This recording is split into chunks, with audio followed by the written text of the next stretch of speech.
Bismillahirrahmanirrahim. Assalamualaikum warahmatullahi wabarakatuh.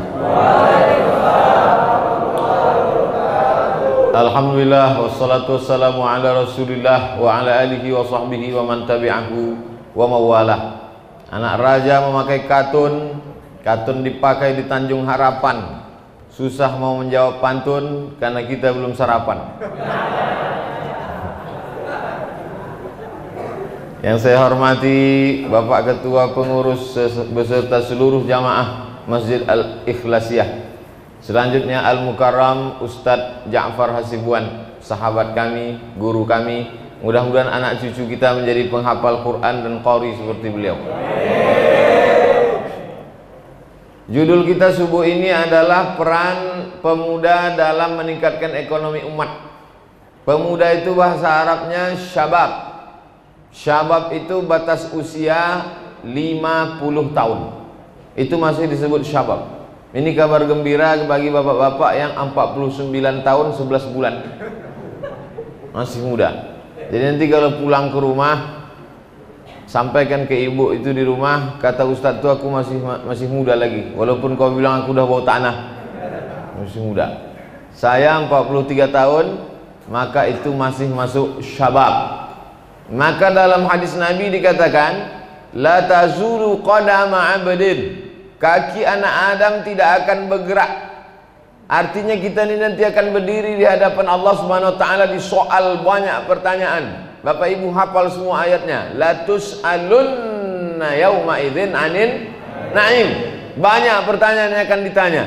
Tapi di antara pertanyaan yang dibocorkan Nabi Muhammad SAW adalah an syabab, an syababihi fima afnah, masa muda kau habiskan di mana saja. Alhamdulillah Masjid Jami Al-Ikhlasiyah, Jalan Stasiun nomor 75A, Desa Lalang, Kecamatan Sunggal, bisa menjawab. Masa muda kau habiskan kemana saja? Masa muda ku habiskan subuh mendengarkan tausiah. Ini subuh yang paling berat. Kenapa? Malam tadi ujian Madrid. Oleh sebab itu maka subuh-subuh bisa hadir pengajian, dan yang hadir itu pula anak-anak muda. Sampai ke masjid ini saya baru tahu judul kajiannya adalah peran anak muda, dan saya tengok wajah-wajahnya memang anak-anak muda. Oleh sebab itu nanti kalau ada acara-acara mesti begitu. Anak muda, peran anak muda, dialog anak muda. Yang tua-tua itu tak usah diurus lagi. Serahkannya pada malaikat maut. Muda itu sebetulnya umur atau semangat? Semangat. Makanya kalau ada orang tua semangatnya muda, dia masuk anak muda.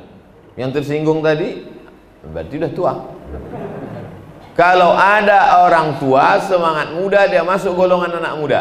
Kalau ada anak muda, ingatan hilang-hilang timbul, sembayang tidak, bawaan mau mati. Baguslah kalian masuk panti jompo, tak usah masuk remaja masjid. Karena semangat itulah yang membuat Sumpah Pemuda. Sumpah Pemuda 28 Oktober 1928 itu bukan isinya anak muda semua, banyak orang-orang tua di situ. Tapi karena semangatnya, saya selalu diajak oleh anak-anak muda naik sepeda, goes, ada juga yang ngajak naik motor, bikers subuhan. Kalau saya tengok, saya sudah tua, 43 tahun, lebih 40. Tapi mereka mengajak itu mungkin ditengoknya semangatnya.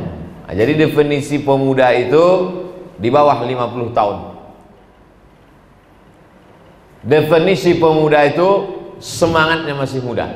Jadi siapa yang subuh ini di bawah 50 tahun atau di atas 50 tahun tapi semangatnya masih ada, maka dia masih golongan pemuda, masuk dalam judul ini. Adapun dia sudah tua, maka jangan bersedih berkecil hati, karena orang tua juga punya anak-anak muda, dia bawa semangat ini pulang. Karena di antara pertanyaan yang akan ditanya nanti di akhirat, tak ada malaikat nanti bertanya, kau dulu waktu mati pernah golongan A, B, C, D, 4A, 4E, tak ada. Tak pernah ditanya malaikat, dulu kau sebelum mati sempat jadi jabatan pegawai, kepala dinas, kepala kantor, kepala badan, gubernur, bupati, wali kota. Yang ditanya itu adalah amanahnya. Jabatannya tak ditanya. Menjadi anggota dewan, menjadi presiden, menjadi menteri, menjadi gubernur, wali kota, bupati, camat, kades, kadus, lurah, itu ditanya amanahnya, jabatannya. Oleh sebab itu kasihan sekali, jabatannya cuma sebentar, tapi hisapnya sangat lama. Kita doakan mudah-mudahan pejabat-pejabat itu diberikan Allah amanah, insya Allah. Nah, setelah kita bahas anak muda, dalam Quran itu ada satu surat cerita tentang anak muda, selalu dibaca malam Jumat. Siapa yang membaca surat ini malam Jumat, diberikan Allah cahaya sampai Jumat berikutnya. Man qara'a surat al-kahfi, siapa yang membaca surat al-kahfi lailatal jum'ah, malam Jumat, ada Allahu min nur, Allah berikan dia cahaya terang sampai ke Jumat berikutnya. Lalu anak-anak muda terinspirasi dengan pemuda Ashabul Kahfi, dibuatnya lah kelompok remaja Ashabul Kahfi. Sampai setahun kepengurusan tak ada kegiatan, yang diambil tidurnya aja. Ashabul Kahfi itu adalah model anak muda, tapi bertentangan dengan kekuasaan rajanya zalim. Daripada kita hidup bersama raja zalim, lebih baik kita pergi. Mereka mengungsi ke gua, sampai di gua itu tidur salasami'ati wazdadu tis'a, 309 tahun. Mengapa disebutkan Allah 300 lebih 9? Karena kalau dihitung menurut Januari, Februari, Maret, April, Mei, Juni, Juli 300 tahun. Tapi kalau dihitung menurut Muharram, Safar, Rabiul Awal, Jumadil Awal, Jumadil Akhir, 309 tahun. Saya ulang sekali lagi. Kalau diikut menurut urutan kalender Qamariyah, 309 tahun. Tapi kalau menurut hitungan Syamsiah, 300 tahun. Kenapa begitu? Karena dalam satu tahun Januari, Februari dihitung dengan Muharram, Safar, itu kurang 11 hari dalam setahun. Maka dalam 300 tahun berlebih 9 tahun. Makanya siapa yang hari ini, cobalah hitung. Saya kalau menurut hitungan bulan Qamariyah, Muharram, Safar, umur saya 45. Tapi kalau menurut Syamsiah 43. Tapi kalau ditanya orang, umur Ustaz berapa? 34. Artinya bukan saya bohong, nah. Tapi setelah itu saya jelaskan juga. Allah mau ngajak anak muda ini cerita, kalian tuh cerdas, hitungannya 309 tahun.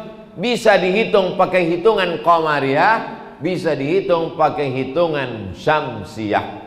Ini menunjukkan apa? Ilmu matematika, hitung-hitungan mesti lancar anak muda. Anak muda itu prediksinya mesti tepat.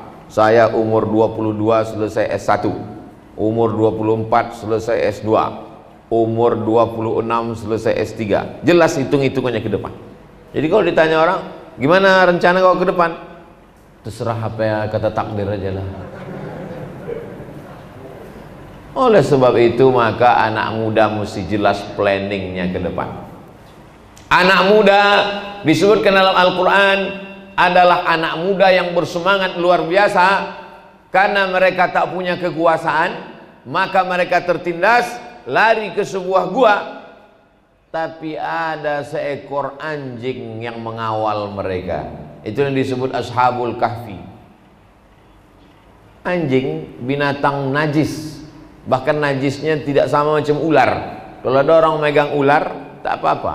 Kalau ada orang kena ludah ular, tak apa-apa. Ada ular meludah, ular sendok, tak apa-apa. Tapi kalau kena jilat anjing, mesti disiram pakai 7 kali air. Salah satu airnya dengan bercampur air tanah. Itu bedanya anjing sama babi. Kulit ular kalau disamak bisa buat sepatu. Di Sudan, masuk saya ke toko sepatu di Sudan, saya tengok macam warna kulit ular. Saya tanya, kulit apa nih? Kulit ular. Loh, mana bisa kulit ular, kulit buaya buat sepatu, buat kain, buat baju, buat tas? Haram, tak boleh. Itu menurut kalian mazhab Syafi'i di Indonesia. Mazhab Maliki boleh. Saya beli. tapi tak saya pakai untuk nakut-nakuti orang aja.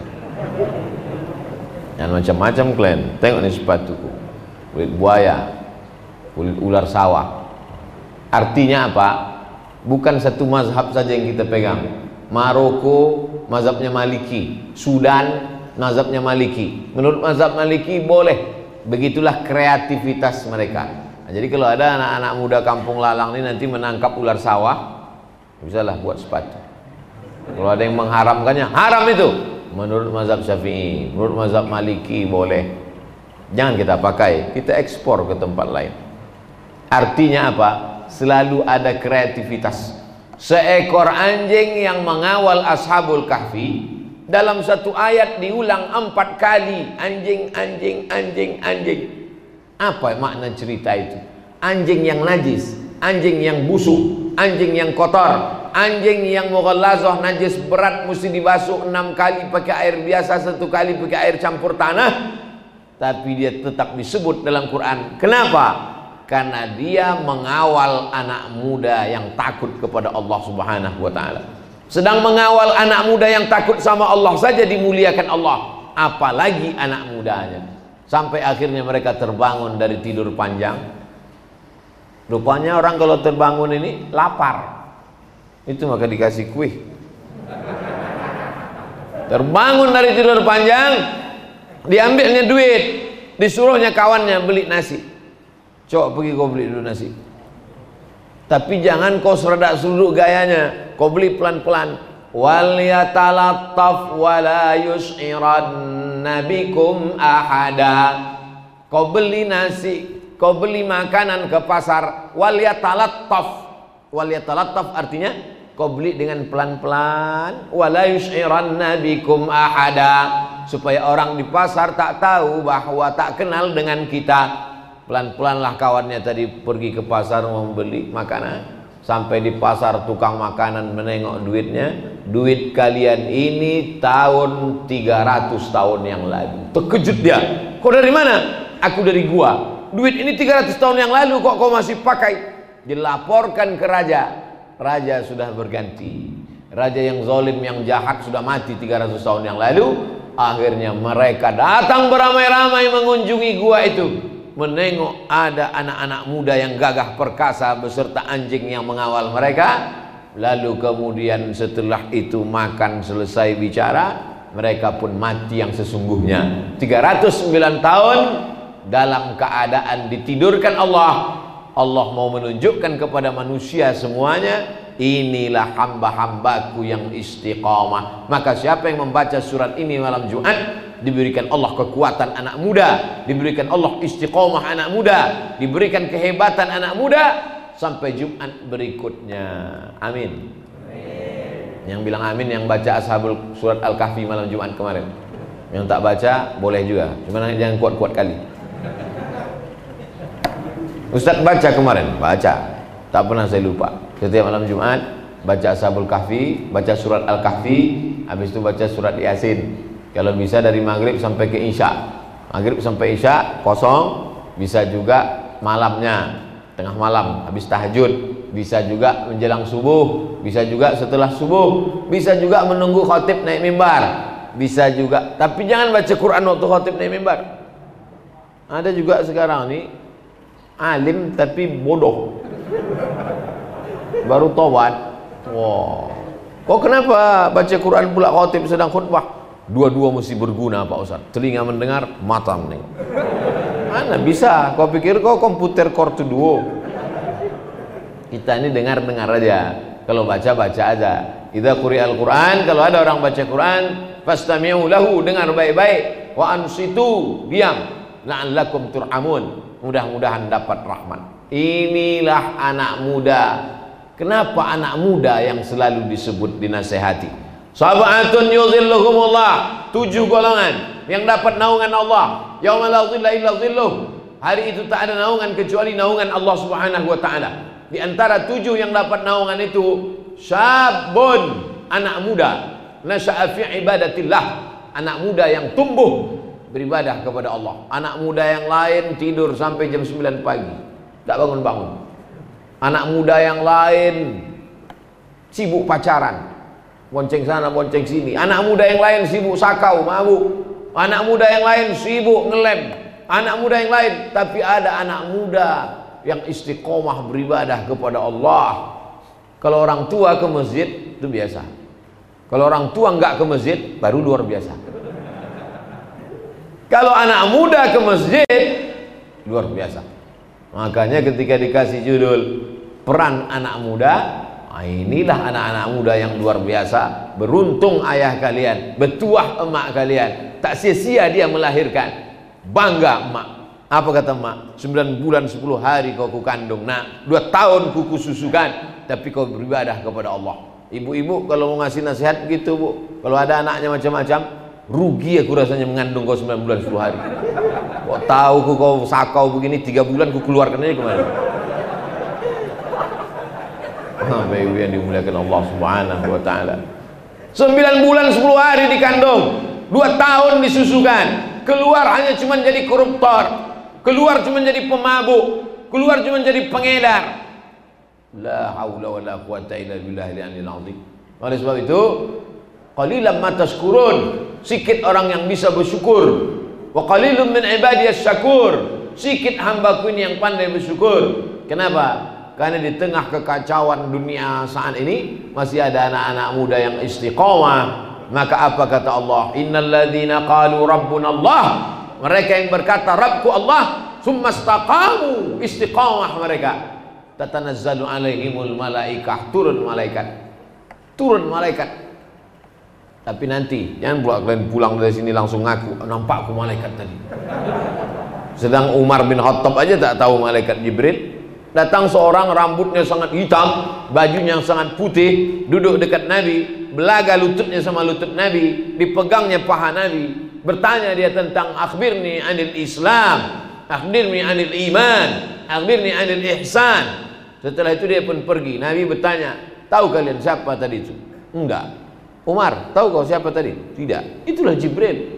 Jibril atakum yu'allimukum dinakum. Yang datang tadi itu Jibril. Umar bin Khattab aja tak tahu Jibril. Apalagi kita. Sekarang ada pula orang mengaku jumpa Jibril.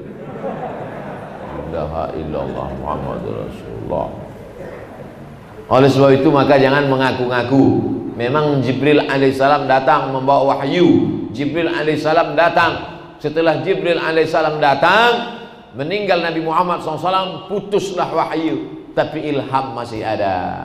Ada anak-anak muda yang diberikan Allah ilham ke dalam hatinya.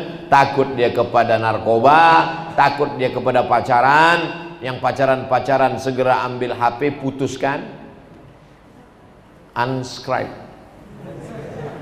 unfollow. Adinda, mohon maaf, habis subuh ini aku sudah dapat hidayah. Selama ini aku hanya hijrah, satu yang belum kutinggalkan. Apa bang? Kau yang belum. Tapi setelah mendengar pengajian Ustadz tadi, apa boleh buat? Kuputuskan kau pagi ini. Mau nangislah dia meraung. Jangan, sabar. Asar nanti kupinang kau dengan bismillah. Itu ya, lama-lama kali. Nah sekarang tinggal cara ngasih makannya. Setelah kita bahas anak muda, baru kita bahas kebangkitan ekonomi. 3 yang mau kita bahas ini. Pertama anak muda, yang kedua ekonomi. Banyak orang berpikir Islam ini tak mengatur ekonomi. Apa itu Islam? Islam cuma 3 aja. Lahirnya akikah, nikahnya walimah, matinya takziah. Ini namanya Islam minimalis. 3 ini aja dianggapnya Islam. Dia tak tahu Islam mengatur ekonomi. Ada namanya murabahah, ada namanya tijarah, ada namanya ziraah, ada namanya mudharabah, ada namanya rahan, gadai menggadai, ada namanya dain, hutang piutang. Ayat paling panjang dalam Quran Al-Baqarah 282. Ingat itu, Al-Baqarah 282 bercerita tentang duit. Ya ayyuhalladzina amanu, hai orang beriman, idza tadayantum bidainin, kalau kau menjalin transaksi hutang piutang ila ajalin musamma, sampai batas waktu tertentu, faktubuh, tulis. Ayat paling panjang dalam Quran, bukan ayat sholat subuh, bukan ayat puasa Ramadan, bukan ayat haji dan umrah, tapi ayat tentang transaksi pinjam meminjam, hutang piutang, masalah duit. Oleh sebab itu masalah duit ini luar biasa. Kita menjadi tenang, sholat khusyuk itu kalau tak ada jumpa kita orang yang minjam duit kita. Coba kalau kita jumpa pas pula dia di samping kita, lain bunyi takbir, Allahu Akbar. Saudaraku yang dimuliakan Allah Subhanahu wa taala, orang yang mati syahid, begitu saya cerita duit langsung masuk kotak sedekah. Langsung yang semangat pura-pura tidur, nampaknya.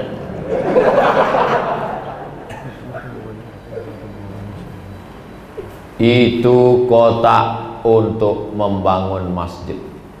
Isikanlah duit ke situ banyak-banyak. Yang disimpan di dompet hilang, yang disimpan di rekening bank tinggal, tapi yang dimasukkan ke situ itulah yang akan kekal abadi. Membangun masjid, orang akan sholat di masjid itu, terang benderang kubur kita, lapang alam barzah kita, menetes pahalanya petang, pagi, siang dan malam. Iktikaf anak-anak muda jam 12 malam tahajud, iktikaf mereka 10 terakhir Ramadan, itulah yang kekal abadi. Kalau ada orang yang di dompetnya 1 juta, dimasukkannya ke situ 100.000, tinggal di dompet 900.000, mati dia, yang dibawanya mati, yang 100.000 itu apa yang 900? Tak jelas pangkalnya. Atus. Saudara yang dimuliakan Allah Subhanahu wa taala, banyak orang yang tak percaya cakap saya. Kalau saya bilang sama dia, duit kau ada 1 juta, 100.000 kau masukkan ke kotak, 900 kau bawa pulang dalam dompet, kau simpan transfer ke bank, mati engkau sore nanti, yang kau bawa yang 100 itulah, yang 900 ambil oleh ahli waris, dibagi-bagikan mereka semuanya. Yang tak percaya silakan, tengok aja kalau sampai nyawa sampai sore nanti. Bukan nakut-nakuti. An-nasu niyam, manusia itu semuanya mimpi jadi orang kaya, mimpi jadi pejabat, mimpi jadi anak muda, mimpi jadi bisnismen. Ketika dia mati, barulah dia sadar, rupanya hidup ini hanya sebatas mimpi. Mimpi jadi rumah orang kaya, rumahnya besar, begitu mati tinggal. Mimpi jadi bisnismen, mimpi jadi presenter, mimpi jadi orang terkenal, begitu mati tinggal, habis, tak bermakna apa-apa. Oleh sebab itu kata Nabi SAW, ma'akalta fa'afnaita, yang kau makan busuk, wa malabista fa'ablaita, yang kau pakai lapuk. Apalagi masker nih, cepat kayak lapuk ya. Pakai pagi, siang lapuk. Ustaz, ya, saya cium macam-macam bau-bau kain lapuk. Masker kau itulah. Wa ma tasaddaqta, yang kau sedekahkan, fa amdaita, itulah yang akan kau bawa sampai akhir hayat. Bagaimana mungkin bisa bersedekah kalau miskin, susah, melarat? Lagi-lagi Islam itu kalau kita tengok, coba lihat dalil. Man bana masjidan, siapa yang bangun masjid, banallah mithlahu baitan fil jannah, dibangunkan Allah untuknya satu tempat di surga. Yang punya tempat di surga bookingnya orang kaya. Al-hajjul mabrur laisa lahu jaza illal jannah, haji mabrur tak ada balasannya kecuali surga. Yang bisa haji orang kaya. Idza matal insan, kalau manusia mati, inqata'a, putus amalnya, yang tetap mengalir apa? Shadaqatun jariyah, yang bisa sedekah orang kaya. Datanglah orang miskin, Pak Ustadz, agama Islam ini tak adil. Kenapa tak adil? Yang masuk surga orang kaya aja, kami yang miskin nih Pak Ustadz, kau masuk juga, cuman agak lama sedikit. At-tajirus saduqul amin, pedagang, bisnismen yang jujur, yang amanah, ma'an nabiyyin, nanti dia di surga bersama para nabi, wasiddiqin, bersama siddiqin, wasyuhada, bersama orang mati syahid, wassalihin, bersama orang-orang soleh. Lagi-lagi orang kaya, orang kaya, orang kaya, orang kaya. Oleh sebab itu anak-anak muda yang hadir subuh ini mudah-mudahan semuanya menjadi orang kaya-kaya semua. Jadi cita-cita dalam hati kalian, sebelum aku mati aku mesti bangun masjid. Amin. Buat nama masjidnya Masjid At-Taqwa. Yang lagi udah banyak kali. Masjid Al-Ikhlas banyak kali. Biar supaya agak lain sedikit, Al-Ikhlasiyah. Buat nama masjidnya daripada beli motor besar. Itu nama masjid. Nanti saya ceramah di situ. Yang saya hormati Bapak pendiri masjid daripada beli motor besar. Yang saya hormati jamaah-jamaah Bapak Ibu jamaah masjid daripada beli motor besar. Anak muda ya, kenapa kau kasih nama masjid ini daripada beli motor besar? Duit saya ini awalnya mau beli motor besar Pak Ustaz. Terus setelah saya pikir-pikir apa guna manfaatnya, maka akhirnya saya batalkan, saya bangunkan ke masjid. Maka nama masjidnya daripada beli motor besar. Keren kan? Cerdas. Itulah orang cerdas. Itulah orang cerdas. Tapi saya kan anak muda Pak Ustaz, ingin juga beli motor. Kau beli aja lengkap 70. Lebih selamat lagi. Kalian mau laju, silakan laju. Malaikat maut di depan. Motor tetap dapat, geng tetap punya, jalan-jalan sore tetap, masjid tetap berdiri. Betul?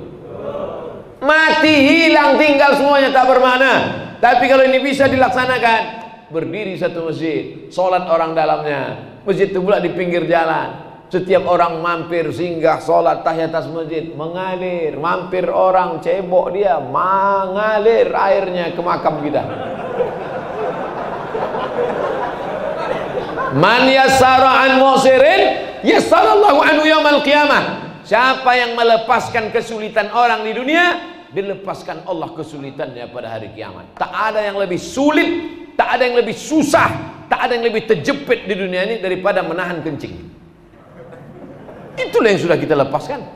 Bayangkan dia menahan kencing dari mulai Simpang Marendal sampai ke Kampung Lalang. Pas Kampung Lalang tengoknya masjid. Begitu sampai di masjid, ditengoknya WC berkunci. Apa kata dia? Makan sumpah pengurus masjid ini. Makanya walaupun WC itu terkunci, buat satu terbuka. Buat satu terbuka. Karena ada orang tersesat di situ. Perbuatan yang paling menyenangkan hati adalah man farraja'an muslimin kurbatan min kurabid dunya. Siapa yang melepaskan satu kesulitan orang di dunia, farrajallahu anhu kurbatan min kurabi yaumil qiyamah, maka dimudahkan Allah pula kesulitan kesusahan dia pada hari kiamat. Itulah tujuan kita mendirikan masjid. Cuman buat juga lah balai agak besar sedikit. Jamaah kalau bisa jangan cuman mampir kencing, sembahyanglah kalian agak 2 rakaat, biar jangan apa kali kalian nanti.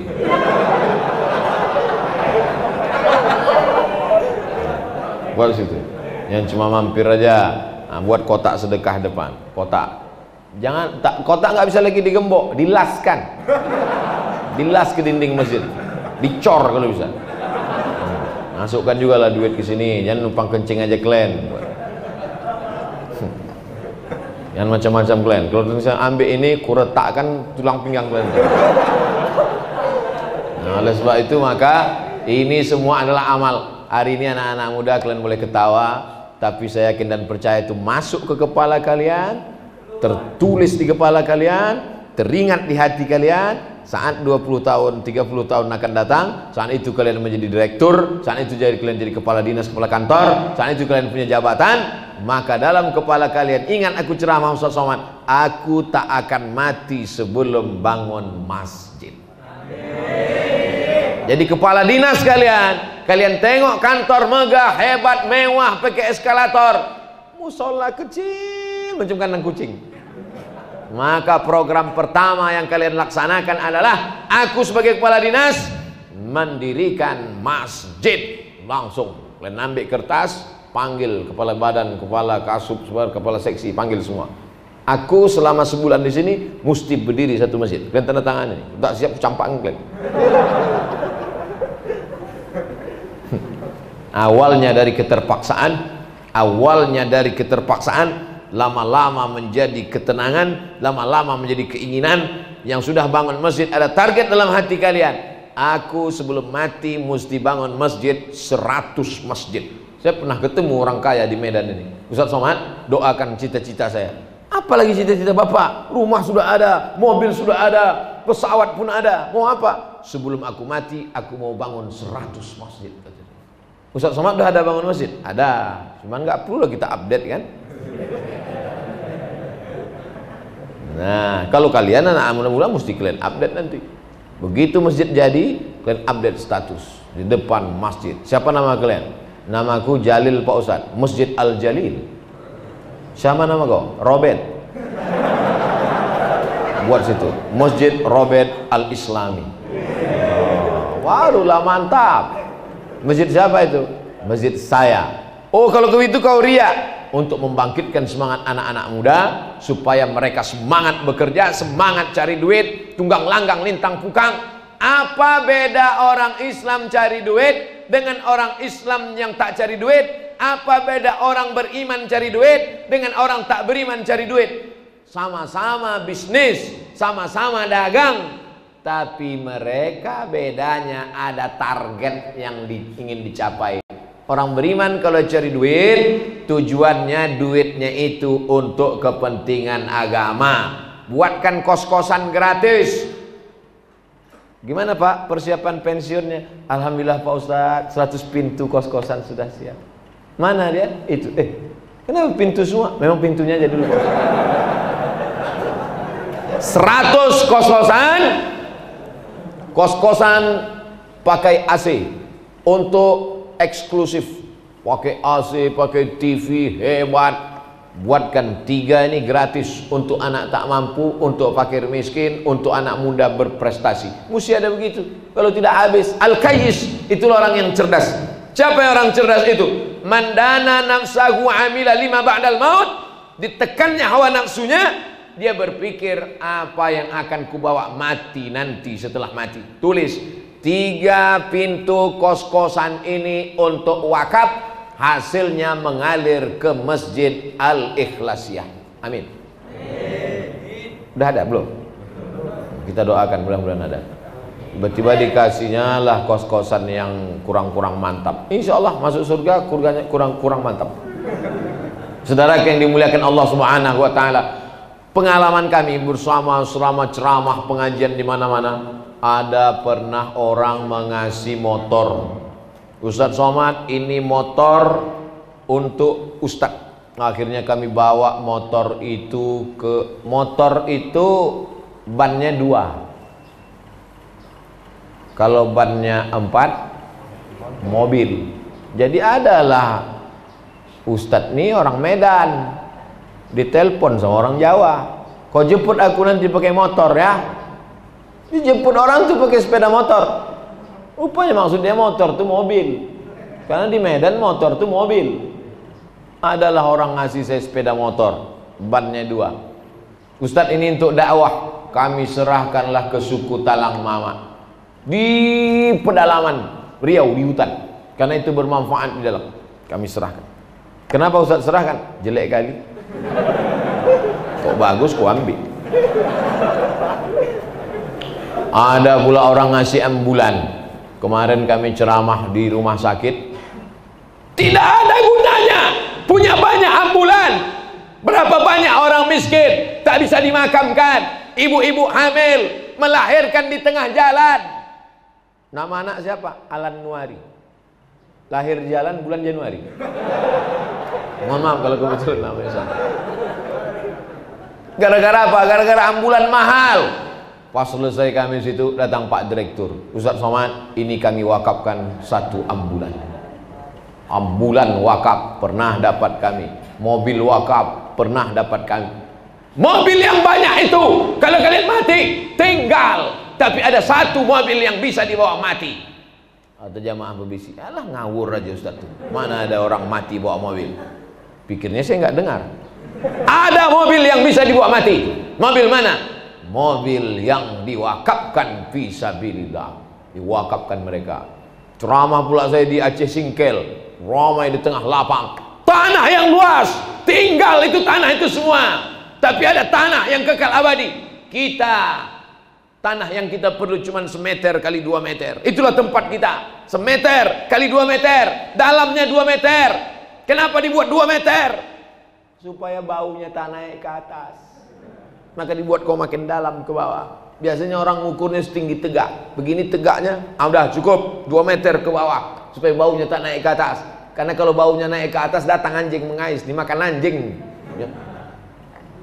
Tak ada gunanya manusia ini. Tapi ada yang tanah kekal abadi. Itulah tanah yang kau wakafkan. Pas saya sedang ceramah, berdiri ibu-ibu seorang. Ustaz, tanahku 3 hektar, ambil. Kami serahkan ke alumni pesantren Darul Arafah. Selama saya ceramah, macam-macam.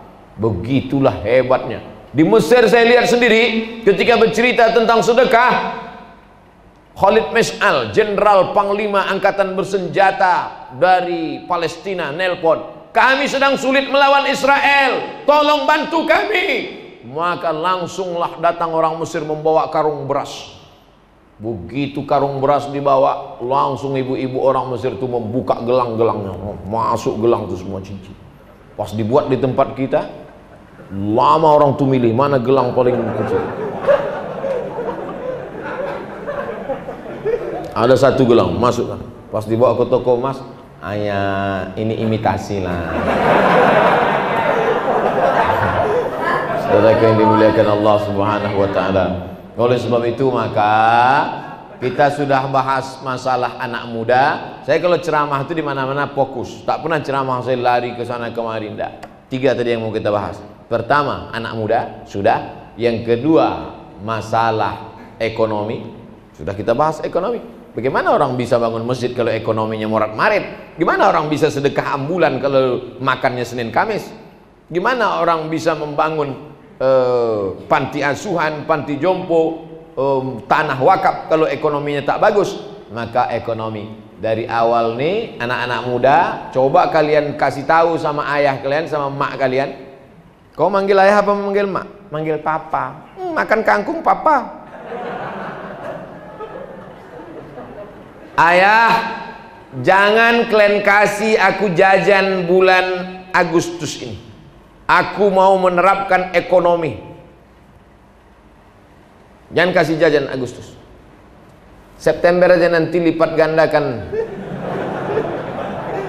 Kalau kalian mau tahu sayangnya orang tua, karena kalau tiap bulan dapat duit, kita tak tahu makna duit itu.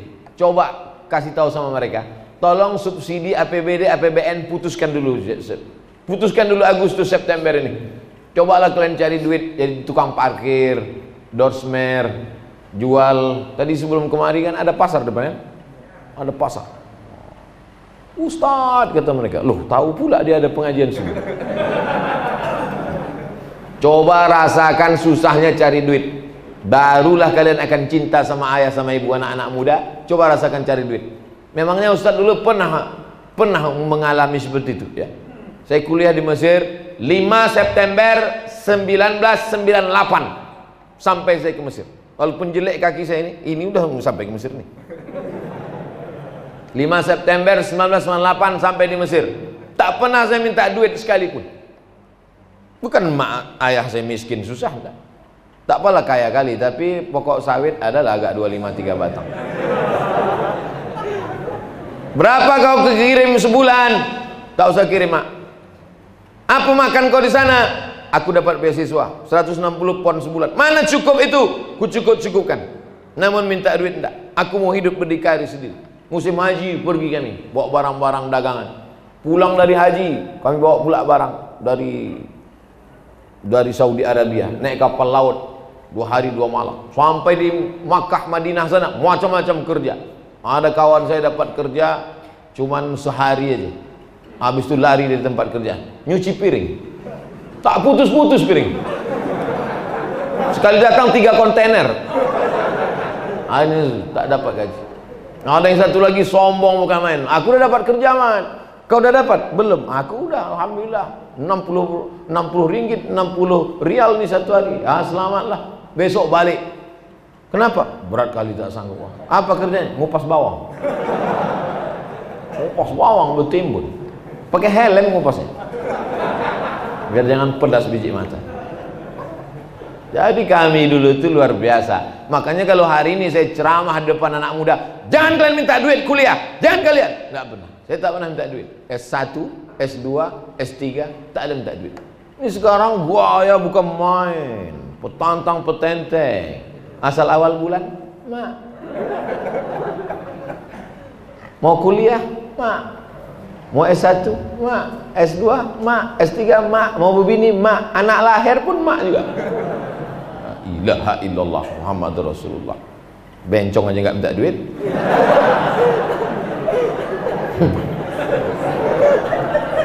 Saya tidak keras. Saya tak nyuruh kalian anak-anakku macam saya betul tak minta duit 4 tahun. Jangan. 4 tahun S1, 2 tahun S2, S3 2 tahun tak minta duit. Bukan seperti itu. Terlalu keras. Itu terlalu berat buatmu, Dilan.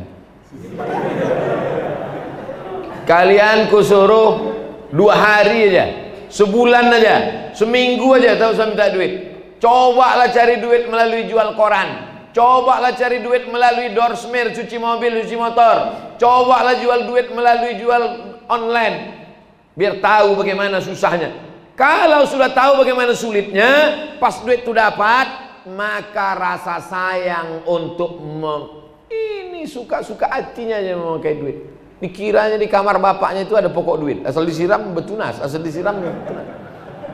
Bukan semudah itu. Mereka sayang. Ada pula memaksa emak. Berapa kali saya dapat video WhatsApp, ada orang memaksa emaknya masuk ke rumah, mana duit mak?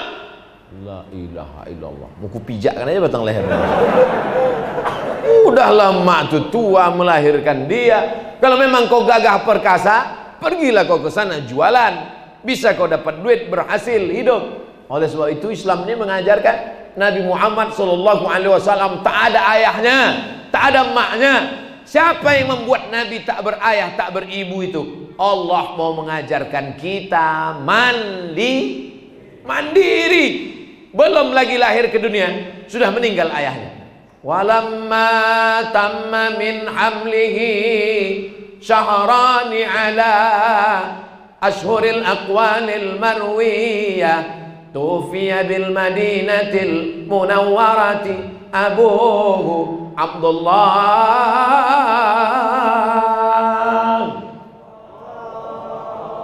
Berarti di Kampung Lalang masih ada orang baca Barzanji. Saya mau ngetes saja.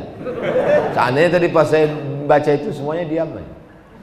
Berarti tak ada lagi orang baca Barzanji. Walamma tamma min hamlihi, ketika sempurna hamilnya, syahrani 2 bulan, ala asyuril aqwalil marwiyah, menurut hitungan bulan qamariyah, tufiya bil madinatil munawwarati, meninggal ayahnya di kota Madinah, Abu Abdillah. 2 bulan dalam perut, meninggal ayahnya. Mandiri, tak pernah minta duit pada ayahnya. Sebutkan Nabi yang tak pernah minta duit pada ayahnya. Salah satunya Nabi Muhammad SAW. Nabi Isa memang tak ada ayahnya sama sekali. 4 tahun meninggal pula emaknya. Diasuh oleh datuknya, kakeknya, opungnya, meninggal pula. Meninggal dia pada saat usia Nabi sedang perlunya, sedang butuhnya, sedang sayangnya, sedang cintanya. Lalu kemudian dibesarkan oleh paman. Di antara paman-paman Nabi yang banyak itu, ada satu paman yang paling enak ditumpangi, itulah Abu Talib, anaknya Ali bin Abi Talib. Nama Abu Talib, istrinya namanya Fatimah. Sangat sayang kepada Nabi. Nabi tak berayah, kasih sayangnya didapatkan dari Abu Talib. Nabi tak beremak, kasih sayang emak didapatnya dari Fatimah. Makanya saking sayangnya dia, anaknya pun dikasihnya nama Fatimah. Hebatnya Sayyidina Ali, emaknya Fatimah, bininya Fatimah. Adinda, aku ingin minang. Kenapa aku yang kau pilih, bang? Karena namamu sama macam nama emakku, Fatimah. Luar biasa. Fatimah itu Zahra. Nabi SAW hidup berdikari, tak pernah menggantungkan hidupnya pada ayahnya, pada emaknya. Dari mana Nabi hasil hidup? Nabi mengembalakan kambing-kambing orang Makkah. Kalau ada orang mau makan kambingnya perlu rumput, digembalakan kambing. Waktu itu masih kecil, sudah agak besar, mulailah dia bisnis membawakan barang-barang dagangan. Li'ilafi Quraisy, perjalanan bisnis orang Quraisy. Ilafihim ri'latasy syita. Was. Memang bentuk leher itu sama, cuman yang keluar lain bunyinya. Satu qori internasional, satu kambing ditarik. Sebelum kalian ngejek, bagus kita ejek duluan kan. Rihlatas syita, musim dingin. Soib, musim panas. Musim dingin, musim panas, dibawanya lah barang dagangan. Cuman hebat kalau anak muda ini yang bawa barang dagangan, lakunya pesat. Kalau orang lain yang bawa, laku 5. Kalau dia yang bawa, laku 100. Lama-lama yang punya barang-barang ini heran. Aku heran, kenapa kalau dia ini yang bawa lakunya banyak, tapi kalau orang lain yang bawa lakunya sedikit. Siapa yang bawa ini? Ada anak muda. Siapa namanya? Muhammad. Bawa dia ke sini. Maka Khadijah, bisniswoman, wanita karir. Khadijah heran, mana orangnya? Ditunjukkan mereka. Itulah dia yang selalu membawa itu. Tengok Khadijah.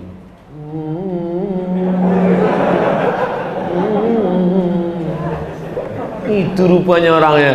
Khadijah zaman itu dia tak mau ngomong langsung, akhirnya disampaikannya lah kepada perantara namanya Maisarah. Maisarah, coba sampaikan sama dia, mau tak dia nikah sama aku?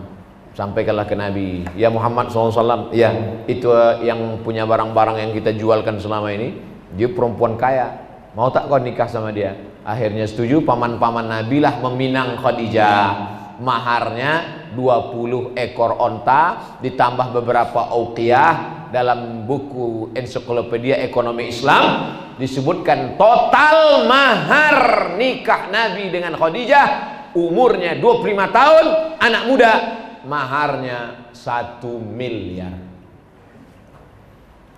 Ini tak saya ceramahkan di depan ibu-ibu karena akan merusak harga mahar. Mudah-mudahan ini jangan sampai cerita nikah mereka. Ibu yang di luar, jangan ibu ceritakan ke ibu-ibu yang lain. Nanti tak ada yang laku ini. 1 miliar. Tapi kalau depan ibu-ibu, kalau depan ibu-ibu, saya ceramahnya saya sampaikan. Aqalluha mahran, perempuan yang paling baik, maharnya yang paling rendah. Datang seorang perempuan bertanya kepada Nabi, ya Rasulullah, ada anak muda meminangku, dia mau kasih mahar sepasang sendal. Nabi bertanya, Arauditi, mau kau dipinang dengan sepasang sendal? Mau ya Rasulullah. Nabi menyetujuinya. Nah, itu. Tapi kalau di depan anak-anak muda ini saya bilang maharnya 1 miliar supaya kalian semangat cari duit. Saya sangka kereta api. Oh, dekat rel dari sini. Jangan kalian jual pula rel itu nanti. Tentang cerita duit, jamaah yang dimuliakan Allah Subhanahu wa taala. Jadi nanti kalau gara-gara ceramah ini rusak harga mahar di Medan, undang saya sekali lagi, kita bahas tentang mahar yang paling rendah. Saya cuma mau cerita bahwa Nabi Muhammad itu entrepreneur, Nabi Muhammad itu businessman, Nabi Muhammad SAW itu orang kaya, nikahnya maharnya 1 miliar. Nama bukunya Ensiklopedia Ekonomi Islam. Nama penulisnya Dr. Safi Antonio Mu'allab, Cina masuk Islam. Sekarang yang memimpin sekolah Tazkiyah di Bogor itu Mu'allab, masuk Islam. Kuliah di Australia S3, S1-nya di Yordania, S2-nya di Malaysia. Tapi bisnis ekonominya lancar. Otaknya Cina, hatinya la ilaha illallah Muhammadun Rasulullah. Ini yang luar biasa. Oleh sebab itu maka anak-anak muda bangkitkan semangat. Untuk sementara nih jual masker aja dulu. Itu yang paling laku kan. Terus yang dimuliakan Allah Subhanahu wa taala. Jangan macam si yang lain-lain itu. Parah kali dia. Tabung gas maknya dijual. Saking keninginnya narkoba. Saya dapat bahan-bahan ceramah ini ya dari jamaah yang ngadu-ngadu tuh lah. Ustaz, doakan suami saya sembuh ya Pak Ustaz. Kenapa? Kemarin saya masak nasi nggak masak-masak Pak Ustaz. Kenapa? Rupanya tabung dijual laki saya Pak Ustaz. Kemarin melahirkan anak saya Pak Ustaz. Melahirkan anak macam-macam lah, datang orang, ada yang bawa bedak, ada yang bawa sabun, ada yang bawa deterjen, ada yang bawa mie instan. Habis semua dijual laki saya Pak Ustaz. Untuk beli narkoba. Ini orang-orang macam ini ditolakkan aja ke Sungai Deli. Buat semak Medan aja dia. Saudara yang dimuliakan Allah Subhanahu wa taala, oleh sebab itu ekonomi ini mesti bangkit. Kada al-faqru ayyakuna kufran. Hampir saja orang fakir itu menjadi kafir.